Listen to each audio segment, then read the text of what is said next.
Buzzing stocks में आज बातचीत करने के लिए जो पहला स्टॉक आज कहीं चर्चा में, इनफैक्ट आज थोड़ी बहुत खबरें जो पॉजिटिव आ रही है वो रियल एस्टेट स्पेस से आ रही हैं। चाहे आप शोभा को देख लीजिए, गोदरेज को देख लीजिए, दोनों में आज काफ़ी हलचल देखने को मिल रही है न्यूज़ फ्लोज के दम पर, जहाँ पर काफ़ी रिएक्शन देखा जा रहा है। तो आज पहले तो जो पहली कंपनी है वो है BEL। कंपनी को एक ऑर्डर मिला है डिफेंस मिनिस्ट्री से और करीब करीब ये ऑर्डर के बाद एक अच्छी तेज़ी देखने को भी मिली थी। पहला नाम तो ये था, लेकिन अदरवाइज़ आज जिन स्टॉक के साथ शुरुआत करूंगा वो है टाइटन।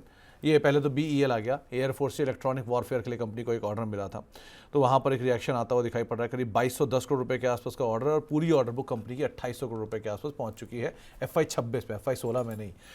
तो डॉक्टर साहब क्या किया जाए भारत इलेक्ट्रॉनिक्स में? देखिए, ये स्टॉक को अगर मैं देखता हूं तो मुझे ऐसा लगता है कि 285 और 300 के लेवल आपके प्रॉफिट बुक करने के हैं और ये बार बार आपको दिखते रहेंगे और बार बार आपको एंट्री जो है वो 275 और 265 के पास मिलती रहेगी।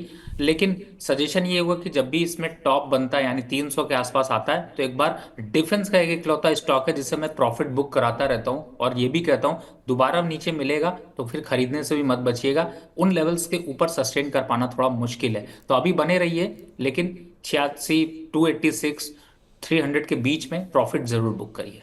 ओके, दो ज्वेलरी कंपनियां एक साथ लिखिए डॉक्टर साहब। पहला है टाइटन, इनके Q4 के अपडेट आए हैं और करीब 25% के आसपास की रिटेल सेगमेंट में ग्रोथ देखने को मिली है। स्टोर काउंट भी करीब करीब 3312 के आसपास पहुंच चुका है। 24% की ग्रोथ यहां पर एक अच्छे गोल्ड प्राइसेस की वजह से देखने को मिली है। 4% ऊपर ये कामकाज भी कर रहा है। और दूसरा नाम है PN गाडगिल। यहाँ पर भी कंपनी के नंबर्स आए हैं, 26% की YoY बेसिस पे ग्रोथ आई है। रिटेल सेगमेंट भी करीब 50% चला है। अभी PC ज्वेलर पे आप बात ही कर रहे थे, उससे आपने दूर रहने की राय दे दी। अब ये दोनों में क्या करें?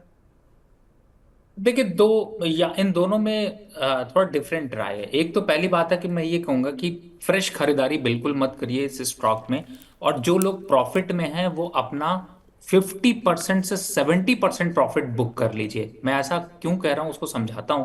देखिए, इस समय जिस हिसाब से गोल्ड के प्राइसेस हैं, ये जो अभी इम्पैक्ट आया है इसकी वजह से पुल बैक आपको देखने को मिल रहा है, लेकिन इनके लोअर्स लेवल, खासतौर से टाइटन की बात करें तो मुझे लगता है 2800 तक के लेवल आपको बहुत जल्द देखने को मिलेंगे। तो प्रॉफिट बुक करना या फिर होल्ड करने की राय यहां पर है, लेकिन लंबा ट्रेंड नहीं आपको मिलेगा और लोअर साइड का जो लेवल है वो ध्यान रखिए। तो जो अपडेट आ रहे हैं उसकी वजह से थोड़ा पुल बैक मिला तो थोड़ा प्रॉफिट बुक कर लेते हैं, लोअर लेवल पे लेने की कोशिश करेंगे। लॉन्ग टर्म का मतलब है 2-3 साल के हिसाब से देखेंगे तो आपको अलग नजरिया नजर आएगा, लेकिन जो न्यूज होती है उसका मोमेंट्री इंपैक्ट होता है, उसका ये फायदा उठाया जाता है।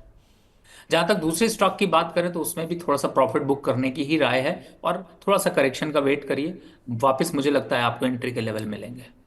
तो दोनों में एक एक बहुत ही सही बात डॉक्टर साहब ने आपको बताई कि गोल्ड की जो इन्वेंट्री अभी है वो एक बार को हाई कॉस्ट की है। हो सकता है आगे क्वार्टर में अगर गोल्ड के प्राइसेस नीचे आते हैं तो शायद नंबर्स या डिमांड उतनी ना भी रहे, तो वो भी इम्पैक्ट कंपनी के मार्जिन पे गोइंग फॉरवर्ड कर सकता है। दो रियल स्टेट कंपनियां भी एक साथ लेकर आई है, क्योंकि वहाँ पर भी ऑटो कह रहा हूँ, इनके Q4 के अपडेट के नंबर आए हैं। तो एक है शोभा और दूसरा है गोदरेज प्रॉपर्टीज़।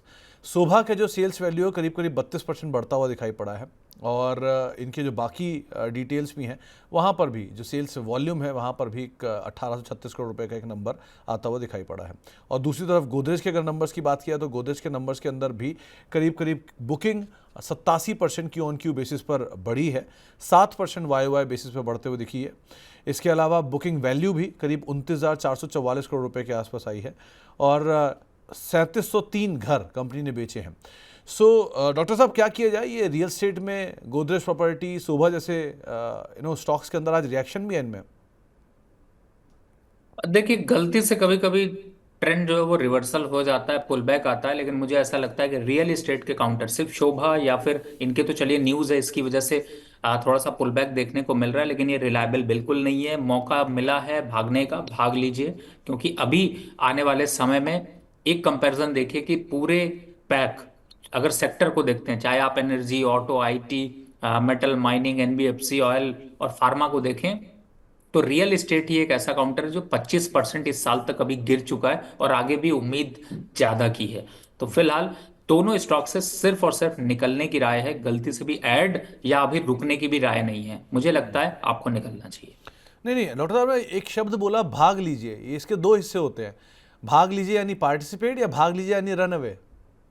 जब तूफान आ रहा हो तो कहते हैं कि तूफान के सामने टिकने से कोई फायदा नहीं है, भाग के घर के अंदर छुप जाने में भलाई है।